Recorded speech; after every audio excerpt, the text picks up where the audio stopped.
And now here is the video for my egg roll recipe. I make these out of my garden cabbage every year.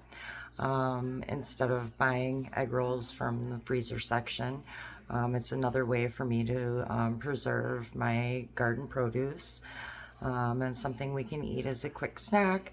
One person can heat one up in the oven or in the microwave, or however you want to use it. Or we can use them for a meal, an appetizer. They're really great however you want to. But mainly, I started making these because I just ended up with way too much cabbage, like a lot of people do. And we only eat so much sauerkraut, and I've already made sauerkraut for the year, and we've eaten quite a bit of cabbage already, and it's time to preserve the rest of it in a different way. So I generally make quite a few of these every year. They last in the freezer for quite a long time. You can freeze them frozen before you bake them or deep fat fry them, or after and then reheat them. It really doesn't matter either way. It's up to your preference. I tend to make them because the filling is cooked. I roll them and then I wrap them in saran wrap and freeze them, and then I bake them that second time after I take them out of the freezer. So I'm a messy cook, so I always wear my apron, and without further ado, let's get to cooking here. I'll toss you down to the pan. Okay, hopefully you can hear me here and see everything okay. The first thing we do is we heat up the pan, and they say it's a couple tablespoons of oil. I'm kind of liberal with my oil. I splash it and do it by eyeball. I heat my pan to about 250, 300 degrees, and we start with a pound of ground pork. And just like you do with taco meat, you want to break it up real nice and brown it really well. So this takes a little while.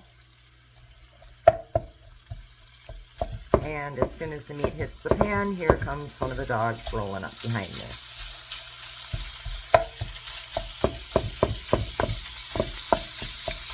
I use this big electric frying pan because it's one of the bigger frying pans that I have, and this ends up being quite a bit with the cabbage. It's got a lot of volume at the very beginning,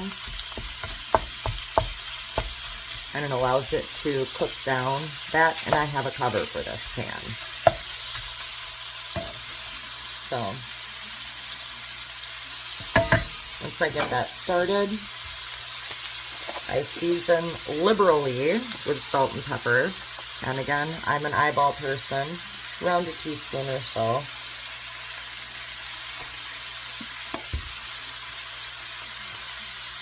And the same with the black pepper, ground.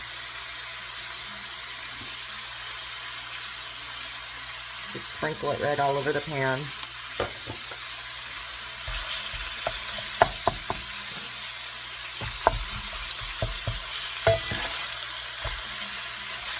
And continue to crumble it until it's nice and crumbly and brown.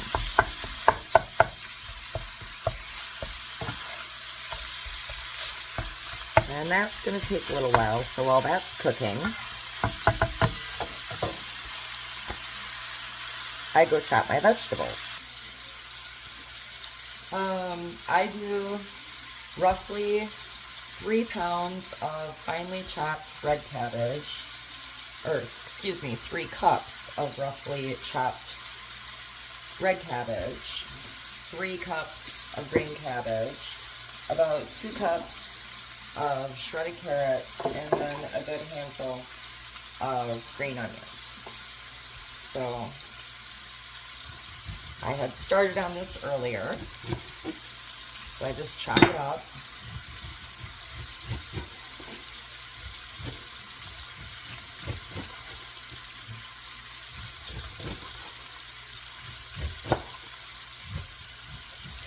I grow quite a bit of my own produce. I've been doing it for as long as I can remember. My grandma and grandpa always gardened, and we forage quite a bit too, so I'm always making jams and jellies out of things like dandelion, and wines out of rhubarb and black caps. So there's always something to be done on the farm. And I do farm, I food crop, so I tend to do a lot of my cooking at night when everybody else is in bed, so I don't get interrupted by sticky fingers jumping into my produce. So, and I have about a 2.5 cup measuring cup here, and I just fill it liberally. I'm a messy cook.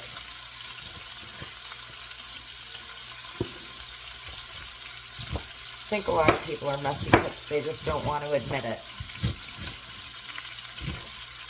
I'm okay with that. And now how your egg roll filling is going to turn out depends completely on how fine or rough you shred your cabbage. I don't put a whole ton of effort into it, and I'm probably not the safest person with a knife, so don't take tips from me on how to chop things. But roughly about 2.5, 3 cups of red cabbage, and then the same for the green.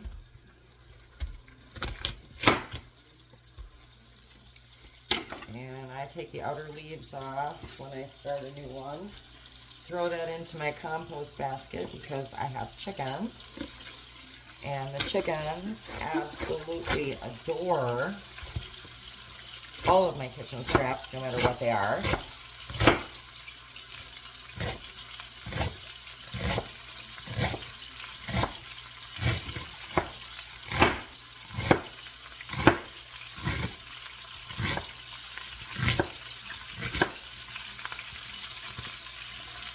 And I have been pretty busy in the garden with pickles coming, or the cucumbers coming for pickles. I've already done a bunch of sauerkraut, so the guys are excited to have fresh egg rolls, that's for sure. This is a pretty good recipe.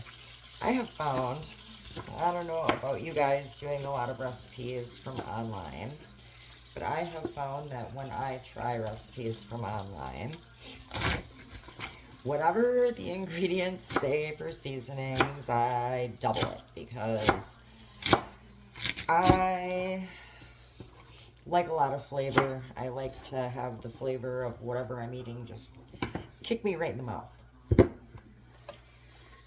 So if you are not a huge seasoning person, you might want to cut these seasonings in half. But for the most part, most people really like my egg rolls. So I encourage you to just go ahead and try the recipe just how we do it the first time around. Give her a shot and be brave with it. I mean, they're egg rolls, they're not that spicy.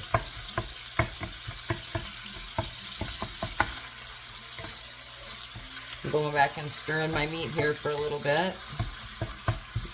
Getting it nice and browned.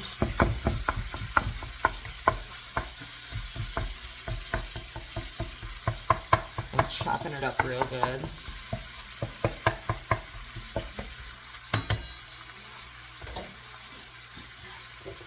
And then we just make a mess out of our countertop because that's how we cook. And like I said, I could do a pound of ground beef and 3 cups of each of the cabbage, and then 2 cups of carrots, which ends up being about 8 cups altogether. So if you're going to do this with, say, a pre-done coleslaw mix, leave that for the chickens. You're going to want about 8 cups of mix. And you can shred these finer if you want to. We prefer them to be a little bit bigger. And I do 1 pound of meat to 8 cups of the mix. 1 pound of meat to 8 cups of the mix. And if you prefer a little bit more vegetable, you can do, say, 10 cups of the mix to 3/4 of a pound of the ground pork. But try not to divert too much from the total volume between the two, otherwise it messes with the seasonings that are used.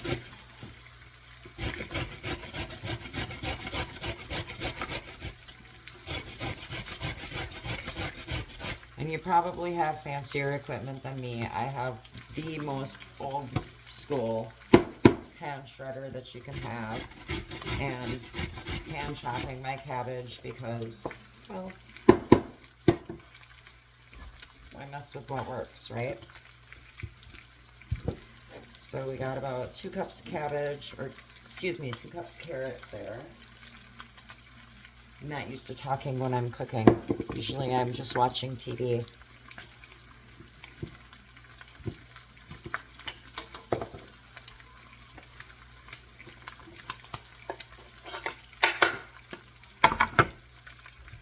And one more time, give the ground pork a nice sizzle stir. Let you see it there. It's starting to get browned up nicely. And keep chopping those big chunks up just as small as you can throughout the whole time. And that nice high heat. Like I said, mine's at about 300 right now.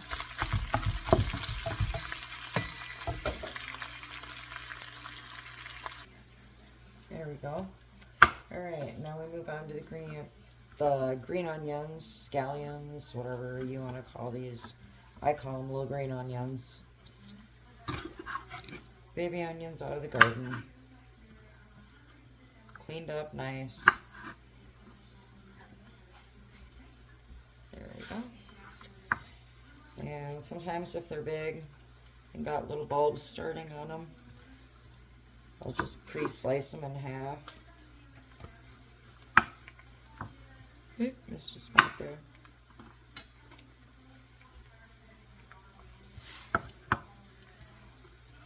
And take any icky pieces off of there, of course. And then just chop them up real fine. Throw them in the bowl with the carrots and the cabbage.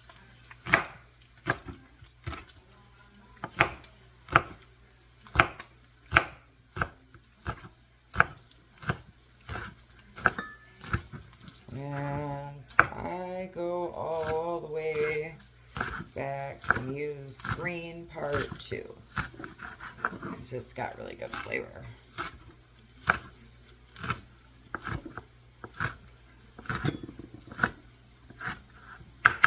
Take these little tops, throw them for the chickens. And then we've got our nice bowl full of cabbage and carrots and beans right here. And my messy countertop. And then I just kind of mix it all together a little bit. Really don't need to. I mean, you're just going to dump it all in the pan. But I like pretty things. I like pretty food. So I like to make it pretty. Alright. So now to the fun part. Okay, our pork is nice and browned, so I'm going to turn the heat down a little bit, maybe just down to 250. Give it one more crumble through, break it up as much as I can. It will break up a little bit more when we're going through this, but there we go. And if you want to, now's the time to drain the fat. I don't drain the fat. I like it. And here's the most important part. We have 2 2 teaspoons of ground ginger. And, you know, if you want to be exact, you take it out, level it with the knife. But 2 teaspoons. And I just kind of toss it in there.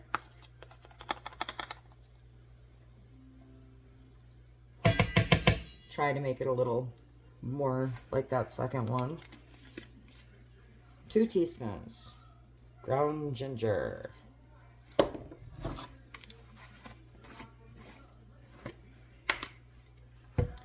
And then, because I'm wearing my apron, I can wipe my pants off, my hands off. But take a towel, because I don't want to mix my ginger and my garlic.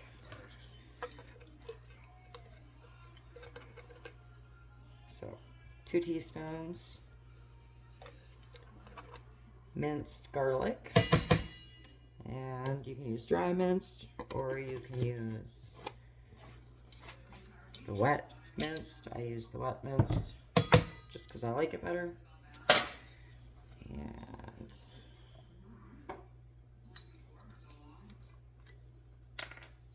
2 teaspoons sesame oil.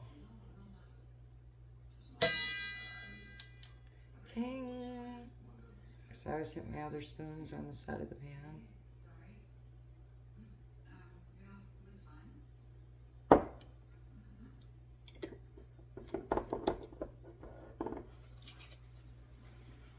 And so one thing I'm clean about is my spoons. Weird. 2 tablespoons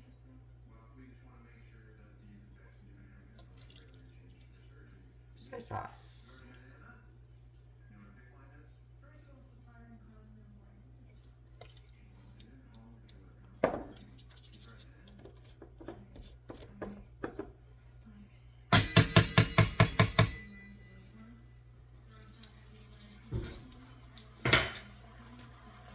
Okay. And then I get that all mixed together in with the meat.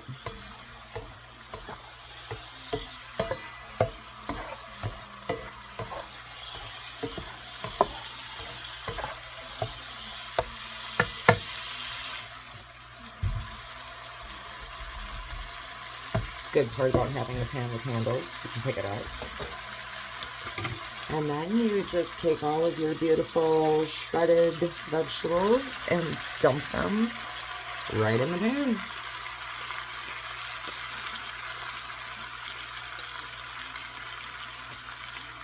So in case I didn't show you everything or say it all correctly in a row, it is 2 teaspoons of ground ginger, 2 teaspoons of minced garlic, 2 teaspoons of sesame oil, and 2 tablespoons of soy sauce.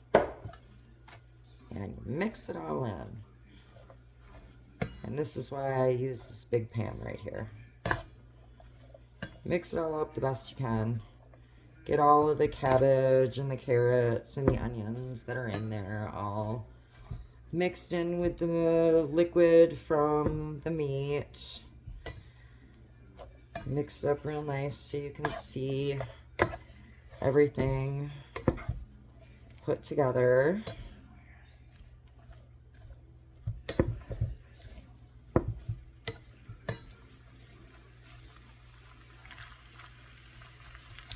And just let it cook about 5-10 minutes or so until it's wilted down. I guess I've never really timed it. I've always just watched it, so I'm thinking about 5 minutes, so we'll just have to watch it. And then keep your bowl to the side, because once this cooks down in about I'm going to go with 5 to 8 minutes. Once this cooks down, nicely. We're going to dump it into that bowl, and I cover it and let it sit in the refrigerator overnight. Simply because I don't like handling the hot mixture with my hands, and I'm a hands-on cook, so I like to let the mixture cool down a little bit before I handle it and try to wrap it in the egg rolls. The other issue is I feel that the flavors meld together a little bit better if you let it sit and cool down for a little while. So I put it in the bowl, cover it, put it in the fridge, let it cool down. Generally, I do it overnight because I'm cooking at 12:30 at night right now, making egg rolls. No big deal on a Sunday night. But then I take it out the next day and put the mixture into the wrappers, make them, and then do the rest of the process, which I'm about to show you. So, okay. Okay. Put the egg roll wrapper on the table in a diamond shape in front of you. Then you're going to take your mixture that you have in your bowl from the night before, or from a few hours before, or right away if you don't mind handling hot material. And I just kind of squish it under the spoon and make a nice little line with it.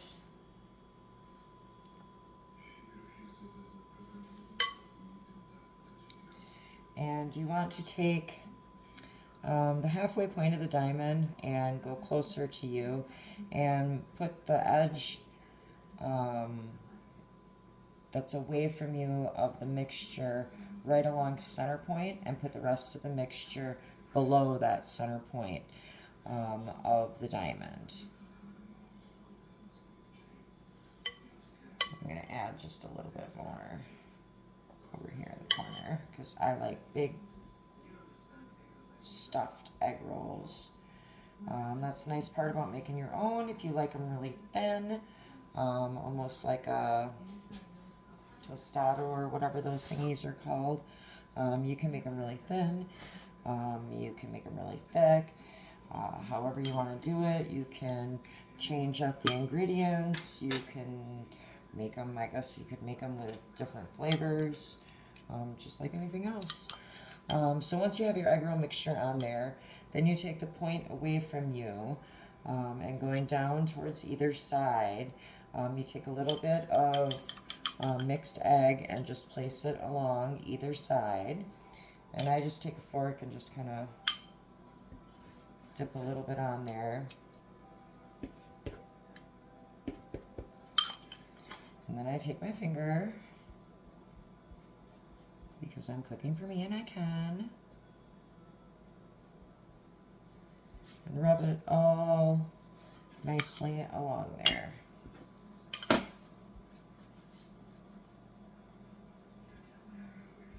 Okay.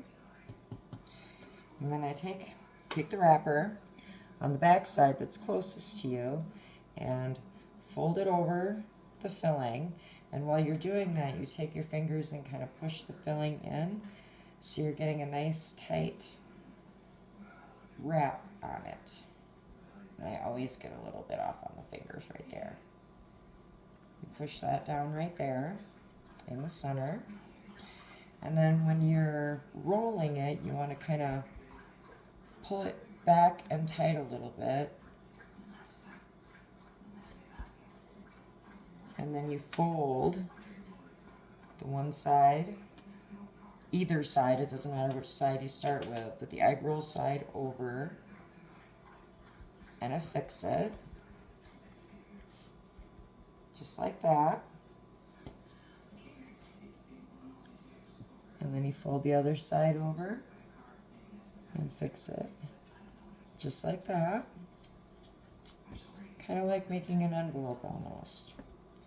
And then as you pull the rest of the wrap together, you want to try to pull it as tight as you can without tearing the wrapper. and then just continue to roll through. And then you have an egg roll. I put them on a pan, and excuse me, got a little sneeze going on there. And par freeze them. If you're going to do a bunch of them at a time, then you can put a little cornstarch or flour on there to keep them from sticking. One thing I don't make is egg roll wraps, because 25 of them at the store is like $1.50. And I have not attempted to make them yet because, to be very honest, they're a little intimidating, much like lefse is to me, but I have figured out how to make lefse. So I'm going to do one more wrap for you, just in case my hands got in the way there somehow and you didn't see. And just because I got to do a bunch more of them anyways, so I might as well do one more. So just pile your filling on there right below that center line. Kind of squeeze it together.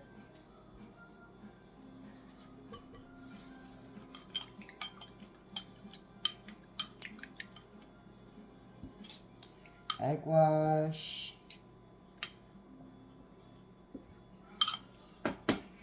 Starting on the side away from you and coming down either angle of the diamond.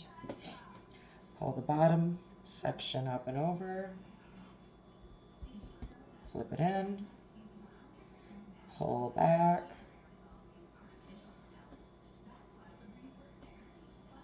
Side number one. Flip over and affix. Side number two, flip in and affix, and roll while tightening.